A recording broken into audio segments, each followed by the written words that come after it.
Okay, we're going to do a demo on light modeling paste. This is one of my favorite things to use on layouts to create dimension and texture.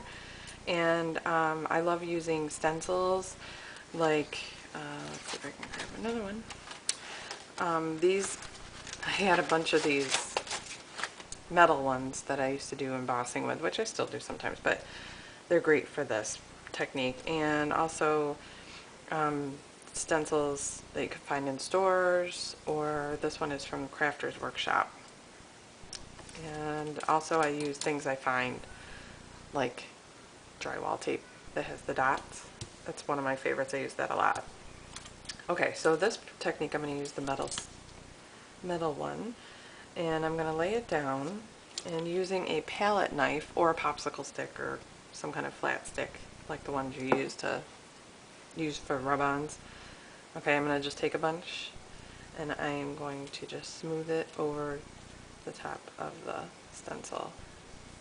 Okay, and you can build up areas thicker or scrape it off for thinner, more subtle raised area.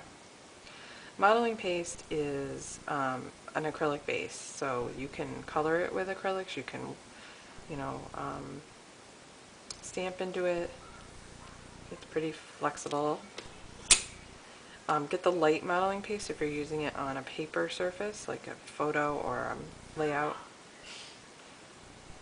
Okay, so I'm just taking the extra and rubbing that off. Okay, so then once I have it done, I'm going to just very carefully peel this off, pulling straight up.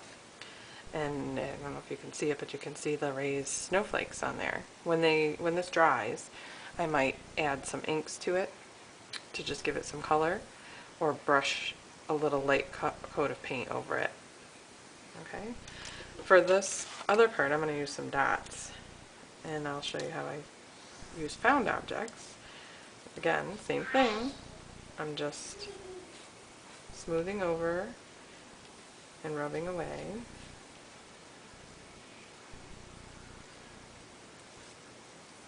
And this way I can control where I put it.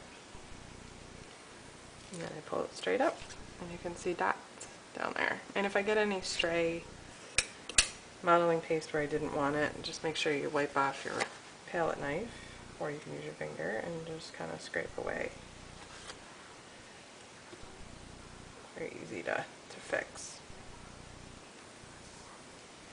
Okay, so I'm going to let that dry. Another thing that I use besides stencils are masks. So for this one, I used a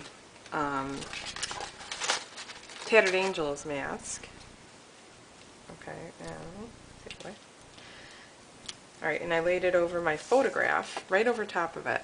Where I wanted areas to show through would be where the mask was.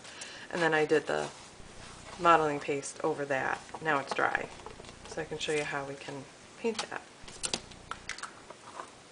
Alright, so I might take some paints and apply them to the surface. And one of my favorite types of paint to use are watercolors over top of this, because it just creates a nice, really beautiful surface. So I'm just going to use my brush to apply do a little yellow orange. Okay, and not a lot of water because you don't want to, saturate your photo too much. And I'm just going to lightly go over that. I don't want it to be too bright for this photograph, but just a subtle color. You can blend colors as you go.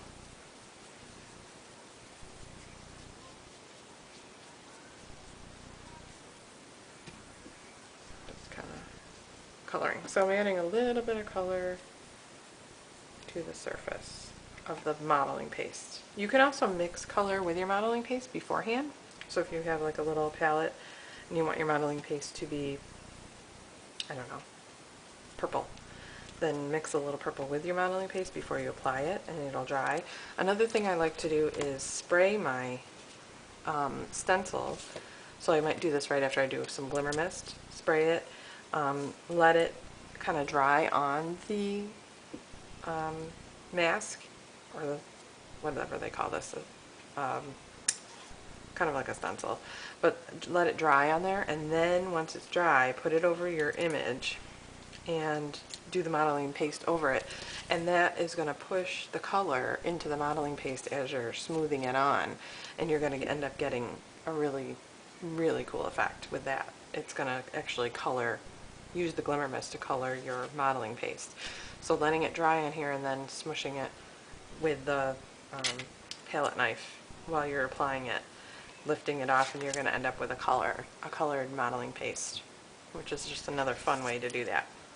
Okay, so that's modeling paste, and you can use anything that you can push the modeling paste through or around to create texture.